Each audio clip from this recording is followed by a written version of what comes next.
I do want to start with some bad news. What I want to say is I cannot talk about a new VMware service that's part of VMware Cloud and AWS. But with that said, the good news is, you ready? My friend and partner in crime from VMware can talk about it. And his name is Ben Meadowcroft. Let me show you that. He is a product line manager from VMware's Storage and Availability Business Unit. And he's here to do a show and tell of that service that I cannot talk about because it's not officially launched yet. But before we get Ben up here, let's quickly dive into the topic that's listed here. With that, I'd like to welcome you to Global Partner Summit. In particular, this particular session, 300-level technical session focused on VMware Cloud and AWS solution. My name is Wen Yu. I'm a Partner Solutions Architect with AWS. Let's get started. So this is a foundational architectural overview of the solution, what the service entails, so all of us could collectively learn about the service, so we could help our customers architect solutions to embark them into a hybrid cloud journey. Just out of curiosity, how many of you in the audience is Amazon Partner Network partner? Okay, about half of you. Customers? And the rest? Okay, so with that said, let's get into it. So what you see here is a high-level solutions architecture representing the solution. What you see on the left side there is the on-premises customer data center. That's where the servers are running network switches, routers, firewall appliances, as well as storage arrays and whatnot. Okay? And in the middle section there is the VMware Cloud on AWS solution, where vCenter server endpoint that is connected to the on-premises vCenter server through a new feature called hybrid link mode. What that allows customers to do is the ability to extend their vCenter server into the endpoint that's running on top of AWS, giving them this single pane of glass management of the on-premises infrastructure running vSphere, as well as the VMware Cloud and AWS SDDC Software-Defined Data Center running on top of AWS infrastructure. One thing I want to highlight in the middle section there is this is not a nested virtualization solution. What that means is this is not ESX hypervisor running on top of Xen hypervisor. This is ESX as the only hypervisor running on native EC2 instances. So that translates to equivalent of the i3-16XL instance without the Xen hypervisor. So ESXi has full control of the hardware as well as the instance store devices to use for creation of the vSAN data store, serving as all-flash primary storage for virtual machines. The network virtualization overlay is done through VMware's NSX product, giving customers the ability to create logical networks for their virtual machines. So what this translates to customers in terms of workload migration is a seamless migration from a premises infrastructure running vSphere to public cloud, VMware Cloud and AWS solution running on top of AWS infrastructure. Now, I want to draw your attention to the elastic network interface that connects the VMware Cloud SDDC cluster and the native AWS services. So that is the private, dedicated, high throughput, low latency endpoint that allows the virtual machines running on ESXi server to connect into native AWS services, let it be native EC2 instances, Amazon S3 bucket, relational database as a service, RDS, or data warehousing solutions such as Redshift. So all of which can be done seamlessly from customers' virtual machine running on ESXi cluster to the various services listed here. So when we present this solution to customers, we often get the question of, okay, how does the magic work? Can you tell us a little bit more on what's involved in terms of service onboarding, sign up, what's needed to get onboarded with the service, as well as ongoing operational management? With that, let's get into the behind the scene magic. Starting with account structure, tying to this service, there are two accounts that are needed, one of which is the VMware SDDC account. So this is an account that end customers will not have visibility into. This is an account that's created on behalf of each and every customer to consume the EC2 instances to run ESXi server. What that means for customers is the entire SDDC stack will be instantiated for them. So they do not have to worry about the lifecycle management of ESX server installation, vSAN configuration, NSX controllers, NSX manager configuration, none of that stuff. As well as the security patching of the service, that's all done and operated by VMware as a service. So during service onboarding, customers will be prompted to enter in their AWS account, and that's where the second account comes in. So this is an account that belongs to the customer, owned by the customer, and specified by the customer during service onboarding. So what that means is customers will get a button where they could click, which is a CloudFormation template that will create a custom role in their AWS account, tie into an AWS managed policy with minimal set of permission needed to instantiate the elastic network interface that I mentioned. Creation of the ENI, attachment of the ENI to the ESXi host, as well as propagation of the route table that's needed. So when new logical networks get created by the customer for their virtual machines running on ESX, then that route can be propagated to the customer's account VPC. So that's behind the scene magic that customers would not have to worry about. It's all instantiated and orchestrated with deep integrations that we work closely with VMware on. And what customers get access to is a vCenter server endpoint that they can connect into. So let's dive a little bit into what the architectural component looks like in the middle section in the high-level architecture slide. So in here at the bottom, you see 4 boxes there. Those represent EC2 i3 P16XL instances that will run the ESXi hypervisor. And on top of that, we have vSAN, Virtual SAN, which is VMware Software-Defined Storage Solution. That would take all of the instant store devices, which are NVMe back flash devices, that will get all consumed by vSAN for creation of the vSAN data store. That's a single namespace data store for all virtual machines to access. So customers simply would just deploy virtual machines and tie in with storage policy-based management based on their application needs. And network virtualization I mentioned is done through NSX. So customers will simply create logical networks, enable DHCP or set static IPs, and have the ability to configure routes into native AWS VPC that's connected with the service. And also the orange boxes that are highlighted are all the infrastructure components that are offloaded as heavy lifting from the customer. So the customers don't have to worry about, I mentioned earlier, the installation of ESXi, creation of vCenter server appliance, platform service controllers, as well as the security patching that's done on a monthly basis, minor version upgrades, major version upgrades. None of those are responsibilities of the customers anymore. So VMware will offer that as a service so customers could focus on what's most important to them, which are the virtual machines hosting their mission-critical applications. And with this service, customers always get the latest and greatest software stack. The SDDC stack is always on maintenance scheduled with permission from the customer. And the feature sets that customers have learned to love over the years, vSphere HA for monitoring of virtual machine heartbeat over the network, restart the virtual machines in case any host failed, that's all built in. Distributed Resource Scheduler, DRS, for load balancing the load across the ESX cluster, that's all supported, as well as the vMotion migration of virtual machines between ESX servers, all fully supported, very much like how on-premises SDDC environment works. Last but not least, so this architecture is very flexible in the sense that it allows customers to deploy a standalone cluster. If customers were to eliminate data centers on premises altogether, then they could seamlessly migrate the workload from on-premises into this solution and get rid of their data centers. Or we allow customers to have a hybrid environment where they could have network connection established into the VMware Cloud and AWS solution. Now, in terms of network connectivity, it's highly flexible with customer choices, like everything else we do.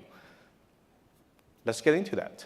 So in terms of network connectivity, what you see at the bottom is the customer data center. And before the instantiation of the VMware Cloud and AWS service, customers are already doing this where they have an AWS account that they log into, provision resources, and establish layer 3 VPN connection into the VGW, Virtual Private Gateway, or a BGP connection into AWS using Direct Connect. So these are all fully supported options available today. Now, once they get onboarded with VMware Cloud and AWS service, then there will be the ability for customers to do layer 2 VPN through NSX bespoke edge service gateway on premises, or if they don't have NSX on premises, that's not a problem. They could have their edge router or firewall appliances establishing layer 3 VPN connection into the management gateway or the compute gateway running in VMware Cloud. And lastly, Direct Connect is also supported as an option. Now, I mentioned earlier the elastic network interface that allows virtual machines running on SDDC cluster to connect into native AWS services that is fully supported and fully operational. The customers do not need to provision these ENIs in their VPC, in their AWS account. It's all provisioned and managed for them. So that way, customers have flexibility to migrate workload over dedicated private circuits if they want to, or have management connectivity into vCenter server through hybrid link mode over with layer 3 VPN over internet. So options are there for the customers. So with this introduction of the various compute, network, and storage stack in SDDC offered by customers, as well as network connectivity choices, in our customer conversations, various use cases come up. So that's where we will spend majority of the remainder of the session to talk about these use cases presented to us from our customers alongside their requirements plus our recommendations.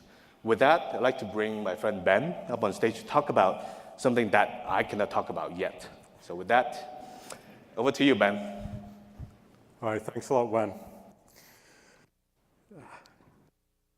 I guess I'll have the opportunity to talk to you a little bit about the disaster recovery and what we're doing from a disaster recovery perspective. And so this is really, I'll be touching a little bit about a solution that's not quite released yet, giving you a little bit of a preview on that, but just give you a hint of what you should be hearing about very, very soon. And the use case is really going to be about disaster recovery. And as Wen was mentioning, this is one of the use cases that we hear a lot from our joint customers. Customers who are looking to be able to leverage the elasticity of the cloud, some of the cloud capabilities to really get away from having to manage their own dedicated DR data centers. And really, the offering of VMware Cloud and AWS as a DR target is particularly interesting for that use case. As Wen was mentioning, what VMware are offering is something that's completely managed on behalf of the customer, so they don't have to worry about all that cruft of patching, upgrading, maintaining a data center that's really not running production workloads. It's just there for DR. We're really taking that pain away from them with this offering. So let me talk a little bit more about what we're actually doing here. So the first one, what we hear from customers is they want the ability to replicate their workloads, their virtual machines. Virtualization in the on-premises data center is basically the default for most workloads now. All the way from business critical applications right the way through. So they're looking to take those applications and they're looking to be able to replicate them seamlessly into VMware Cloud and AWS. The second thing, they want something that's going to be very simple and straightforward. One of the huge pain points with DR is when it's complicated. Disaster recovery is something that you really put into play at one of the most stressful periods of time when you're dealing with the disaster. And having a solution that's going to be complex, operationally difficult, is just not what you want. You want something that's going to be very straightforward, very seamless, very fluid for your operators to be able to execute. And then also be able to come back as well. So be able to fail over and then be able to also move those workloads back as needed. And then also, one of the big drivers here is something that's going to be cost efficient. There's no point really moving away from moving to a solution if you're not going to get some benefits from it from a cost-effective perspective. So from a VM level replication, I'll touch on a couple of things. The first thing, we're leveraging vSphere replication. This is a native hypervisor-based replication that we've been shipping with vSphere for several releases now. This is something that enables customers to select the individual workloads, the individual VMs, and be able to replicate them. And they're able to choose flexibly what RPO they wish to desire. So all the way from 5 minutes up to 24 hours from a recovery point objective selection. And then being able to leverage those connectivity options that Wen talked about, being able to leverage IPsec VPN. One of the things we're working on L2 VPN as well as being able to leverage technologies like Direct Connect as well is also something that we're working on for this solution. In terms of the simple recovery and failback, what we're doing here, we're leveraging the capabilities of a product that we've had in the VMware portfolio for a while, and that we've been updating for this release, a technology called Site Recovery Manager. Customers to really focus on the recovery plans, what they want to execute when disaster strikes. And this recovery plan is something that's very straightforward and simple for them to create. And basically, when disaster strikes, it's literally clicking a couple of buttons, and that triggers a failover for the customer and enables them to bring the workload up in a functioning state at the recovery location. And then also some integrations that we're looking at with NSX technologies as well to enable the stretching of layer 2 networking to avoid things like VIPing and IP customization as part of the failover process, helping to simplify the recovery and failback operations there. And then cost efficiency as well, really being able to take that cluster that Wen was talking about, that VMC, SDDC, and then being able to build on top of that and expand on top of that. So we enable things like customers being able to run, for example, test dev workloads in the cloud, and then when they want to fail over, they're able to suspend those, spin those down as necessary to enable them to power up VMs. Or, very simply, they can expand the clusters and, spin up additional compute in response to the increased demand for DR. So let me give a quick high-level overview of what this is really offering. So the first thing is this is something that we deliver as a service. So just as we're taking VMware Cloud and AWS, and we're enabling customers to spin up a vSphere infrastructure, a full SDDC with vSphere, vSAN, NSX, and taking away the pain of managing it, not having to upgrade, patch, all those things are taken away in this environment. In the same way, we're delivering the DR solutions as a service as well, so that those components, we take care of managing, deploying, upgrading, and patching them on behalf of the customer. So it's something that's really delivered as a service. It's also built on established VMware DR solutions. So this is we have technologies that we've been very successfully working with customers on for several years now in the DR space with vSphere Replication and Site Recovery Manager. They're technologies that are tried, proven, work really well, give you that full end-to-end automation of your DR solution. And what we've done, we've adapted them to bring them into this solution.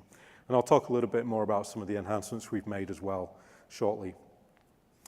This is also something that is really providing an application-centric approach. Because we're getting down to the very granular per VM level, and even being able to enable or disable individual disks for replication potentially, you're able to just protect the workloads, the applications that you really want to protect. And you're able to identify those applications using things like vRealize Network Insight, for example, to identify application dependencies, and then be able to protect those specific workloads. This is in contrast to some of the traditional solutions where customers were relying on like replicated storage solutions and things like that. Instead, we're getting right down to the individual application, individual VM level.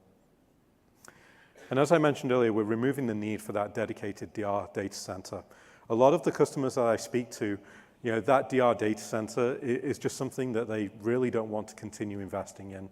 It's where they, maybe they take their old technologies and kind of put it out to pasture for DR. But they recognize that that's not the ideal solution for DR. They're actually looking for something a lot better, but they don't want to take on that operational burden of managing a dedicated DR data center, of managing colo space, or building out new data centers and so on just for DR purposes. So this is a solution that really enables them to remove that need entirely as they move to enable DR to the cloud. And then this is something that's also very integrated with the VMware Cloud and AWS service. So it's something that's natively integrated as you deploy VMware Cloud and AWS. I'll show you a brief demo shortly that will see just how quick and easy it is to enable this capability. The last thing I'll tell you before we go to the demo is just touch on a couple of things in the solution that are a little bit different from on-premises. So as Wen was going through the architecture earlier, you'd have seen the hybridity between the on-prem side and the cloud side. So what we have here on the left is the on-premises data center. This is where customers are running vCenter, they're running vSphere, having those production applications running there, business critical applications and so on. On the cloud side, this is where we take care of things on behalf of the customer. We deploy the vCenter, the vSphere, vSAN. We keep that up and running, healthy, and managed on behalf of the customer. And then when the customer wants to use that VMware Cloud on AWS location as a DR target, they're able to quickly deploy vSphere Application and Site Recovery Manager. And we take care of deployment of that. They're able to deploy that on premises, and then they'll link the two together. So we've made a lot of changes on those solutions to make this more flexible for this kind of deployment. The version flexibility that we've introduced enables customers to deploy, all the way back to vSphere 6.0 Update 3 on premises. So we'll support 6.0 all the way up to the current 6.5 releases. And then also we've developed an entirely new user interface that's aligned with the new HTML5 based UI that customers are becoming familiar with vSphere and vCenter. So something that's very integrated into that. So I'm sure you guys have had enough of slides right now. Let me give you a quick demo.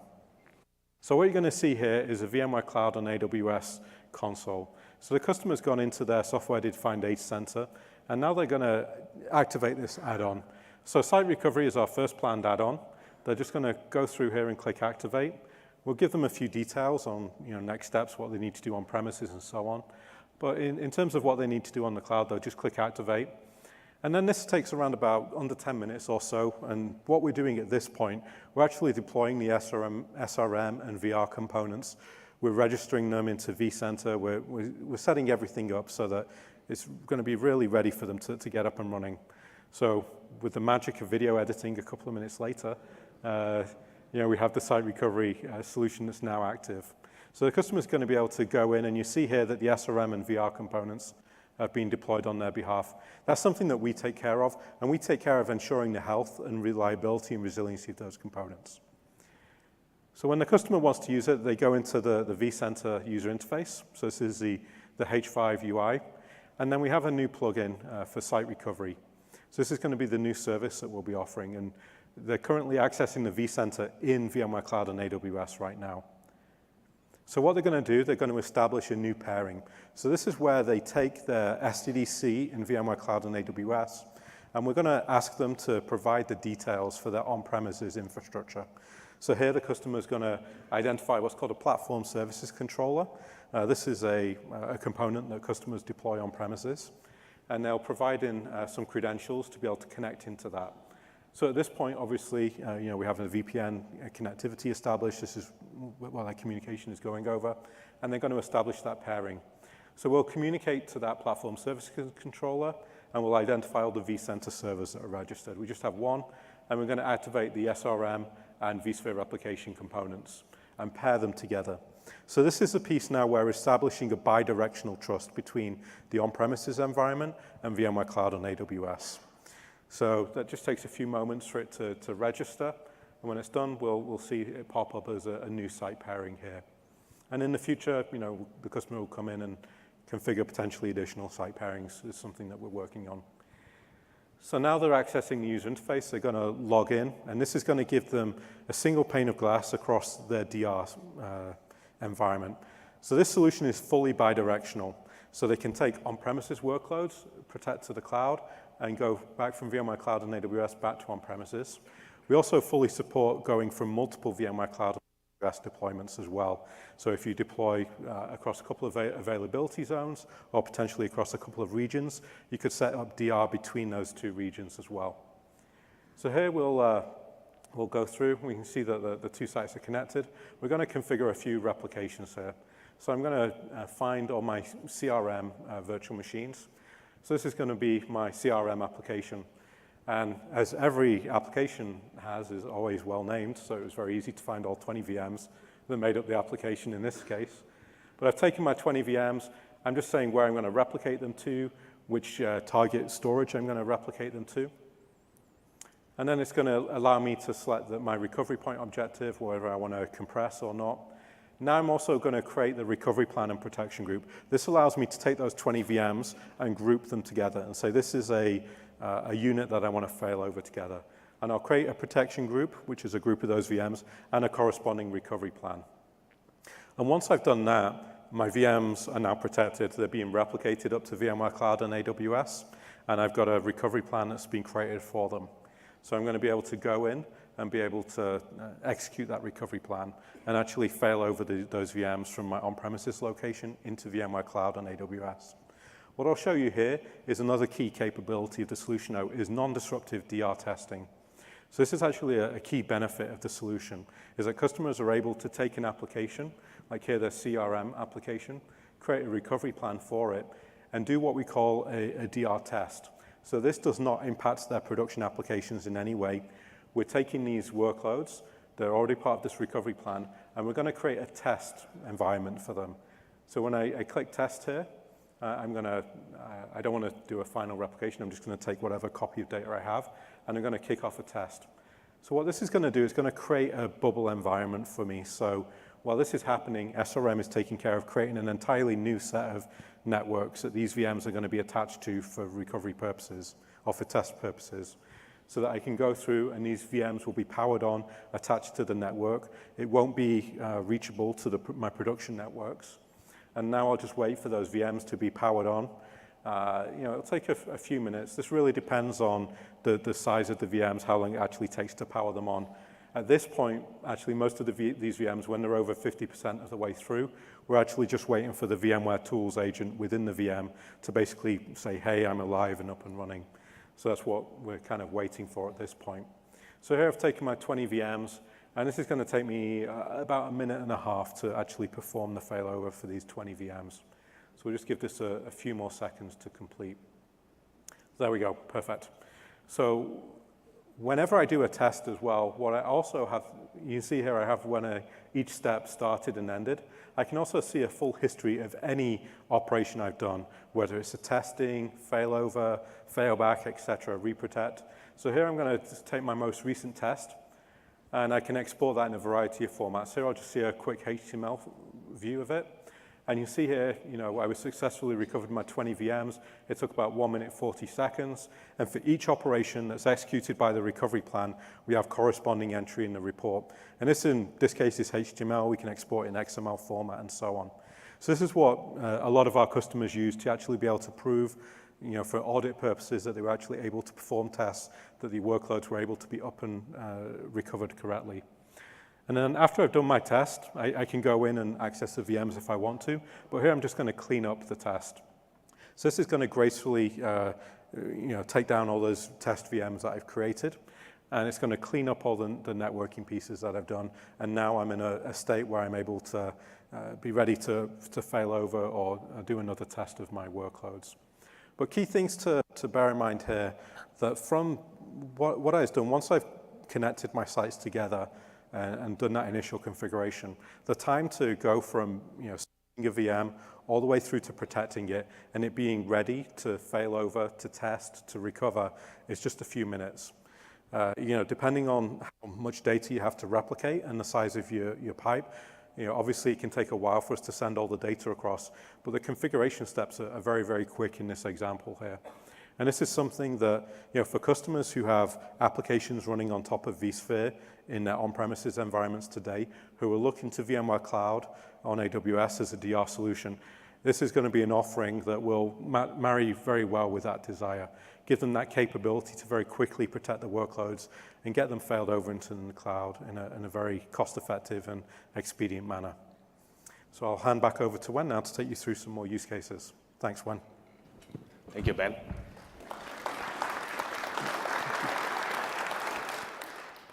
All right. Okay, now let's move on to, after Ben has mentioned the new service, let's talk about a database workload that comes up very often in our customer conversations, and in particular, Oracle RAC as an example. So customers are often deploying Oracle RAC virtualized on premises, running on vSphere, and we often get questions on, oh, can you please give us a solution that doesn't require me to configure a GRE tunnel on top of VPC to have overlay network just to support multicast, and have to worry about shared storage for my Oracle rack environment. So what Ben had mentioned, that service that's soon to be announced, if we apply it to this use case here, we could actually, if you think about it, we could do that, right? The Oracle rack database backend will be fronted by application servers and potentially web servers in a multi-tier environment running on vSphere. If you have site recovery service established, you could easily create resource group of those virtual machines, enable vSphere replication from on-premises to VMware Cloud and AWS, do a test recovery like you saw earlier, as well as the ability to do what we call a planned migration. Instead of doing a DR failover, you could do a planned migration to gracefully shut down the virtual machines on premises, do the last round of change block replication to VMware Cloud and AWS target, and then there you go. The virtual machines get power on. And if you have a stretch L2, you don't even have to reconfigure the IP address. So that's one way to go about attacking that particular customer requirement. And when we talk to customers, the requirements can be summarized into seamless migration. We have a lot of customers that are running Oracle databases. For example, they're already backing up to Amazon S3. As some of you might know, Amazon S3 is integrated with RMAN backup for Oracle.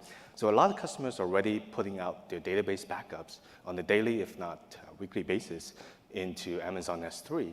So in that sense, customers are asking if they could have the ability to rehydrate the virtual machines unmodified once they deploy this service. Okay? And the second requirement there is the ability to support database clustering, Oracle RAC as an example, natively. And last but not least, once the data is migrated into the cloud, then there's a lot the customers can do with it. So we often get the questions of, okay, now what? My application is running in the cloud. Can you show me how I can take advantage of native services running on AWS with my data now that they're in there? So in response to that requirement, the database backup into Amazon S3, rehydration into virtual machines running on ESXi, we can talk about that in response to that requirement. Secondly, in terms of database clustering support, I mentioned natively, vSAN supports Oracle RAC with a simple flag that can be enabled for the virtual machine disk file, VMDKs, that are used for Oracle RAC clustering.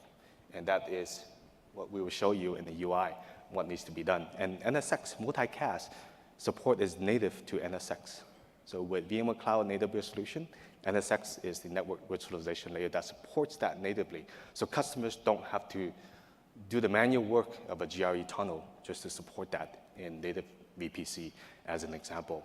And lastly, there is a whole set of native AWS services that the customers could leverage. As an example, they could use database migration service to ingest data from the source database running on ESXi hosts into Amazon Redshift for data warehousing, as well as the various native services for application development. For example, Elastic Beanstalk can be provisioned without the customers having to worry about native EC2, auto-scaling group, Elastic load balancing, DNS updates, any of that is all lifted off the customer's shoulder. So the application developers could simply enter in their pointer to the code that they want to upload and run in the cloud, talking against a database that's been migrated over from on-premises. With that, let's walk through the first use case of the first requirement of satisfying the rehydration of Amazon S3 backed up databases. Okay, so in here on your left side, you see on-premises Oracle RAC deployment, Oracle RAC cluster with RMAN or their favorite backup tools writing into Amazon S3. And if the customer happens to have direct connect, then they could use a public virtual interface to access Amazon S3. Okay, so the backups are being sent to Amazon S3 on a regular basis. Now, when it comes to rehydration, I mentioned, customers could simply deploy vanilla Oracle virtual machine cluster, okay, from their templates that was used on premises, for example, or a backup that's invoked from on premises into Amazon S3.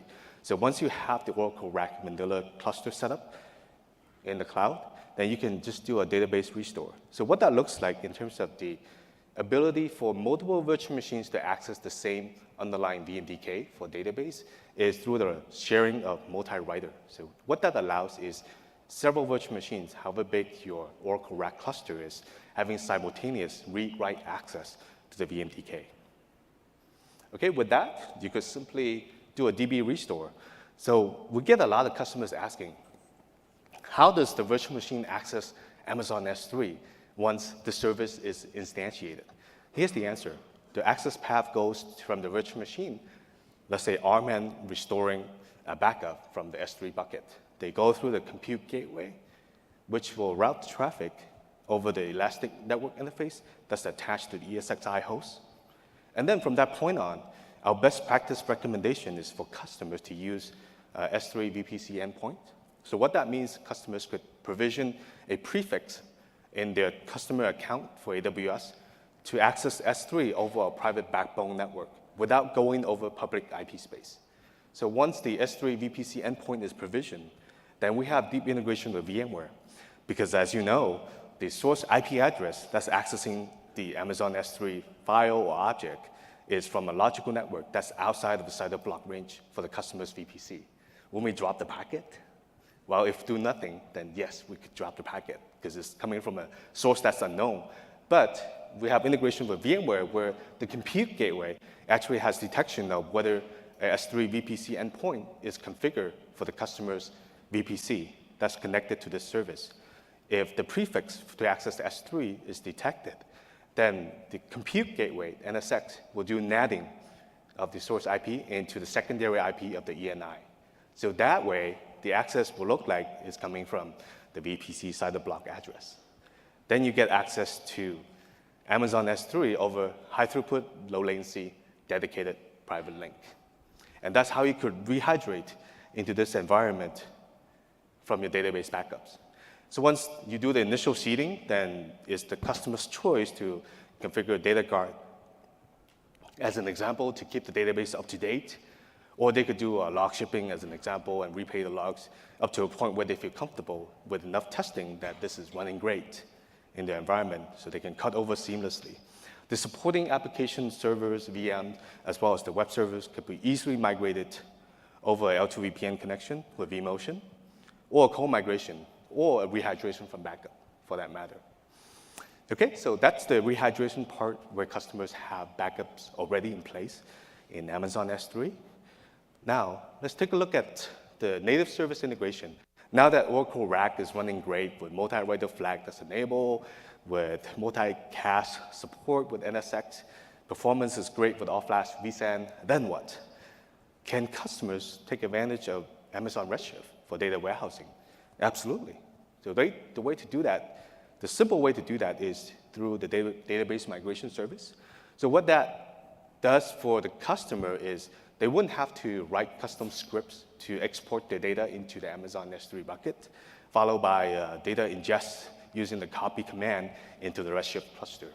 So with database migration service, you would deploy a replication instance to the customer account VPC and make sure that replication instance is deployed to a subnet group that's associated with a route table that has a route into the SDDC VM logical network. And the destination, of course, is Amazon Redshift. And I mentioned the S3 integration, allowing virtual machines to access Amazon S3 over S3 VPC endpoint. Then that come into play as well. As you might know, the data ingestion into Redshift is temporary stage in Amazon S3 bucket. So you really want to recommend for customers to configure S3 VPC endpoint so they get the best performance possible without having to worry about public IP space configuration just to access S3. Okay, so with that, with data ingested into Redshift cluster, then customers could simply tell their BI team to say, okay, here's the endpoint that you could use for data analytics with data warehousing. And they could use their favorite tool of choice for BI analytics against large set of data. QuickSight is one example where customers could use for this purpose. And we're not just doing the initial seeding of the data from your source database running on VMware ESXi host. We are also doing continuous data capture, which is another task that you could easily instantiate in AWS database migration service. So that will keep the data up to date from production on a regular basis. So customers are always doing BI against latest set of production data without having to worry about data ingestion altogether. Okay, one thing I do want to call out is, I mentioned, route propagation is done automatically by VMware as part of this service, and that's only to the default route table. So if you have customers that are not using the default route table, you want to make sure they have something similar to this. The destination of the logical network, let's say 192.168.1.0/24, has a target of the Elastic Network Interface that's provisioned in their AWS account. As simple as that. And DMS has a nice user interface for you to test the source endpoint, target endpoint, along with the replication instance to make sure they can all communicate with each other before you do any task to ingest data or keep the data continuously replicated. As simple as that. Customers could take full advantage of Redshift without having to worry about procurement of hardware, deployment of hardware, rack and stack, you name it, in their private data center. Now, another thing that customers could take advantage of is Elastic Beanstalk. With your Oracle databases provision, you have the ability to simply make an API call to vCenter server to clone your production database running Oracle into another database that you could use fresh with your development team. And you could use Elastic Beanstalk, so the heavy lifting of having to create auto-scaling group with EC2 instances, deploy from Army, Elastic load balancer, DNS update, all of that stuff can be offloaded from your engineering team. So they just worry about uploading code to their Brew or Green environment, and you could seamlessly cut over from Brew to Green with the database backend that's running on ESXi server over the Elastic Network Interface. And if you have customers that are running vRealize automation, VRA, as an example, they could tie this entire workflow of Elastic Beanstalk as well as database cloning into a single blueprint. First task is you create a clone of the database to have an endpoint, and then you incorporate that endpoint into another task that will provision the Elastic Beanstalk environment. And you have more advanced customers that are known to use auto-scaling group with comfort, then they could simply tie that into another task in the blueprint to have auto-scaling group talking to database backend that's migrated without any lifting or shifting from our premises. Just a few examples of cool things that customers could do once their data is in the cloud. So that's database migration use case. Now, let's jump into the last use case that we hear from customers. This, by no means, the last one that we hear from conversations. This is the last one for the presentation, is where customers have on-premises internet-facing web applications with multi-tier, a web front end that's internet-facing, application backend talking to a backend database.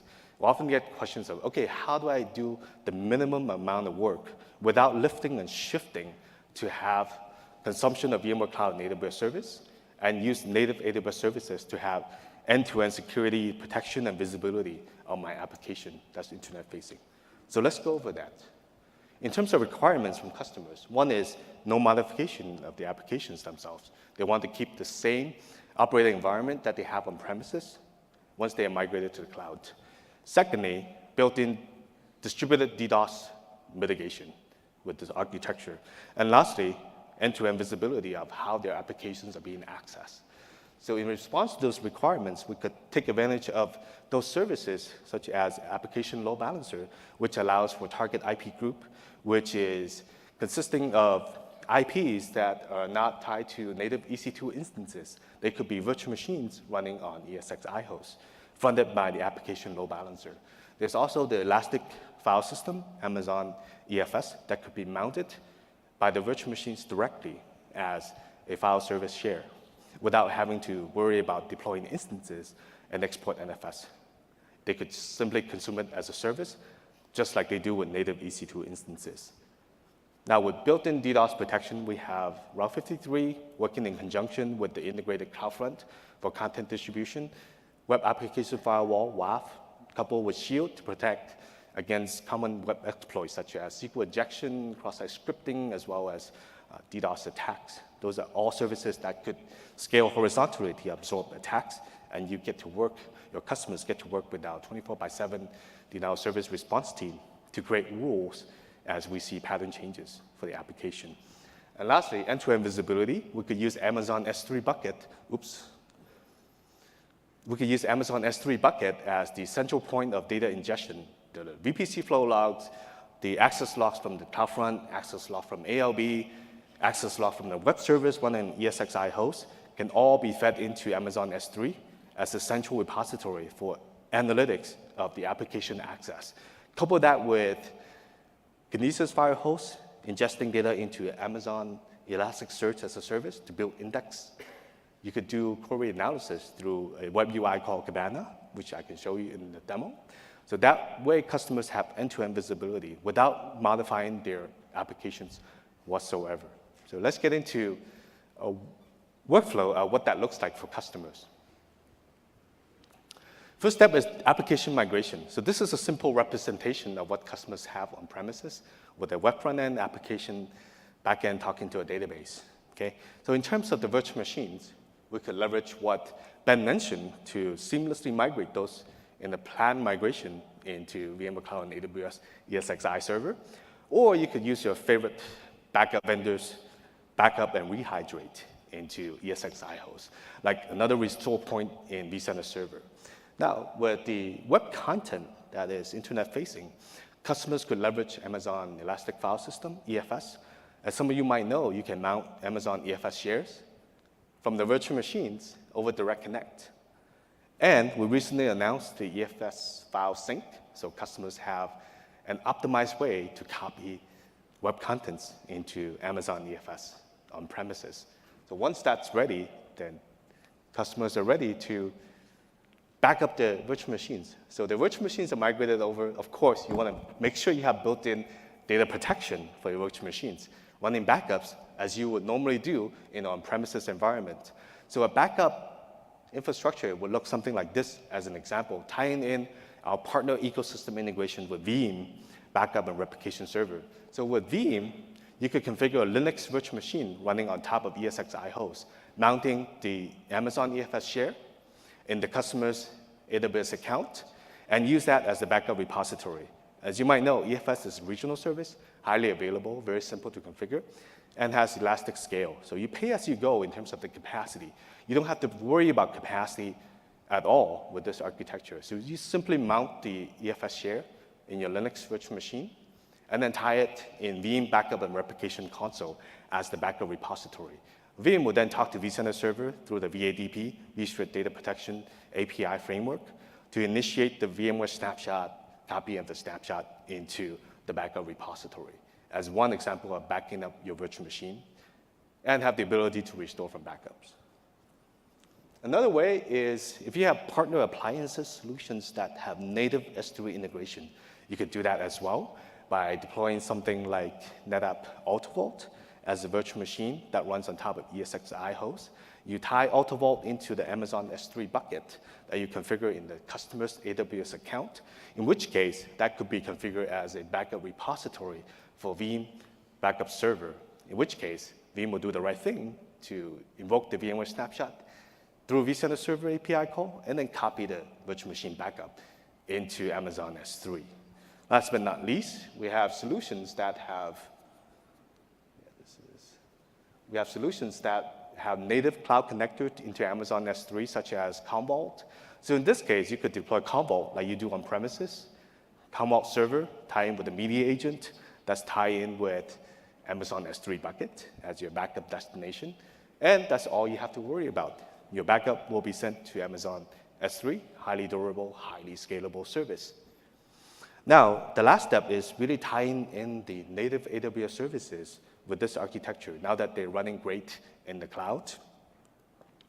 We have our applications migrated over, unmodified, tie in with Elastic File System service for both content migration as well as data backup, and Amazon S3 for backup storage.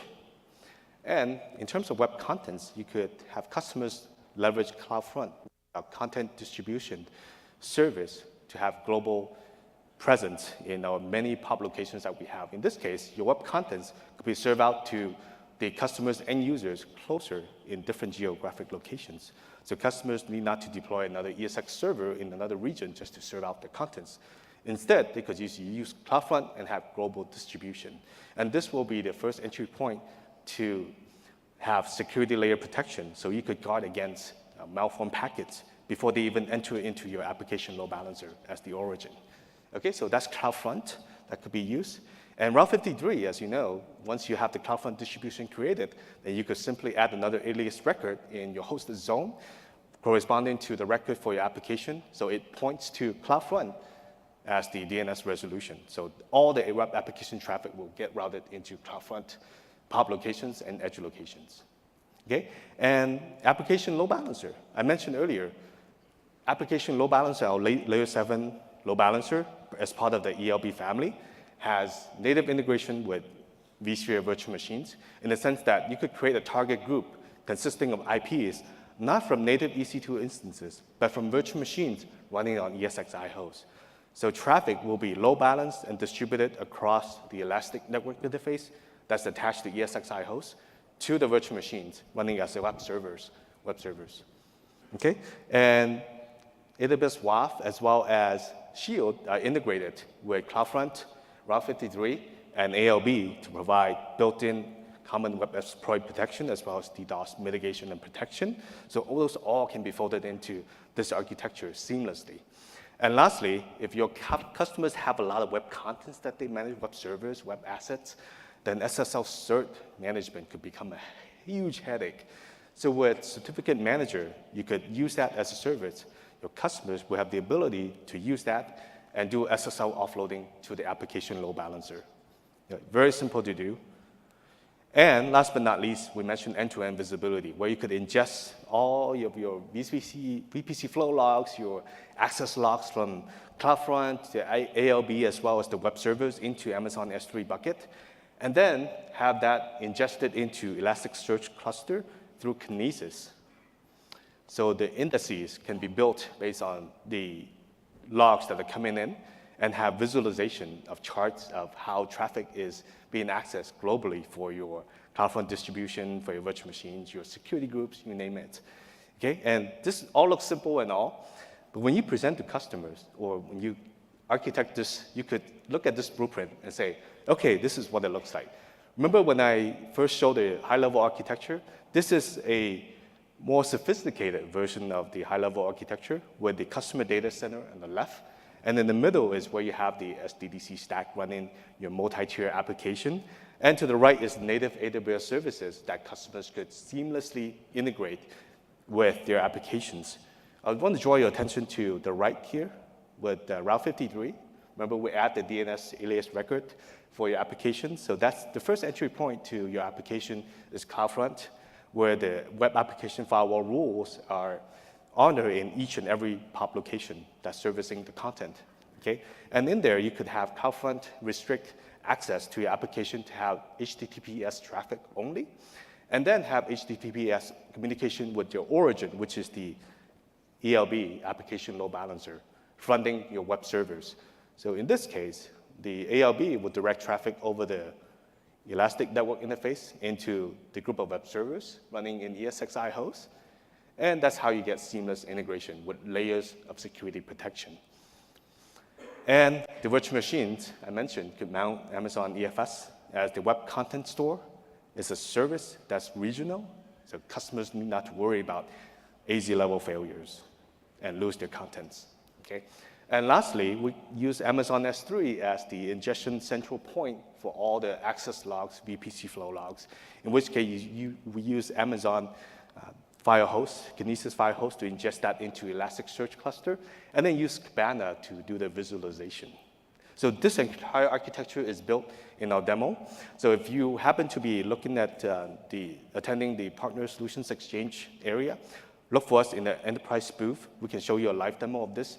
I do have a video that's captured, but the video runs about 10 minutes, so that will put us over the time limit. So I give you guys a choice. So do you want to see a demo or do you want to get into Q&A? So we do have about 5 minutes left. The video itself is about 11 minutes. So any Q&A or video demo? Q&A. Okay, looks like Q&A, okay? Okay, all right, let's do Q&A.